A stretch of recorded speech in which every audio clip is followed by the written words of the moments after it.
አንድ ሰው እግዚአብሔርን መምሰል ሲጀምር ለእንስሳ እንኳን የሚያዝን ይሆናል። ለእንስሳት የሚያዝን ይሆናል።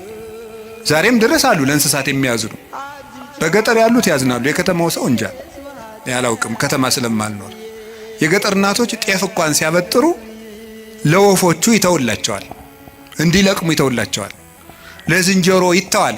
በኦሪት ዘዳግም ማለት ቃርሚያ በቃረምክ ጊዜ አዝመራህን ጨርሰህ አትጨደው፣ ለድሃና ለአውሬ ተው ተብሏል። ርኅራኄ የብሉይ ኪዳንም የሐዲስ ኪዳንም አስተምሮ ነው። ጥጃውን አርደህ በእናቱ ወተት አትቀቅለው ይላል። የቸርነት ሥራ ነው ይሄ። ርኅሩህን ነው። በእናትና በልጅ መካከል ገብተህ ጭካኔን አታድርግ ማለት ነው። እናትና ልጅን መለየት ጭካኔ ስለሆነ እግዚአብሔር እንኳን ለሰው እናትና ልጅ ይቅርና ለእንስሳት እናትና ልጅነት የሚያዝን ርኅሩህ ነው እግዚአብሔር። ለእንስሳቱ ርኅራኄ ሰርቶላቸዋል። አህያውን ያለመጠን እንዳይጭኑት ስርዓት ሰርቷል እግዚአብሔር። በሬና በሬ እንዳይዋጋ ስርዓት ሰርቷል። አንዱ በሬ ያንዱን በሬ ወግቶ እንዳይገድል ኦሪት ዘጸአት ምዕራፍ 21 ላይ እንደተጻፈልን። ስለዚህ እግዚአብሔር ለእንስሳት እንኳን እንድናዝን ፈጥሮናል። ለሁሉ ልክ መልክ ሰጥቶ ነው የፈጠረ እግዚአብሔር።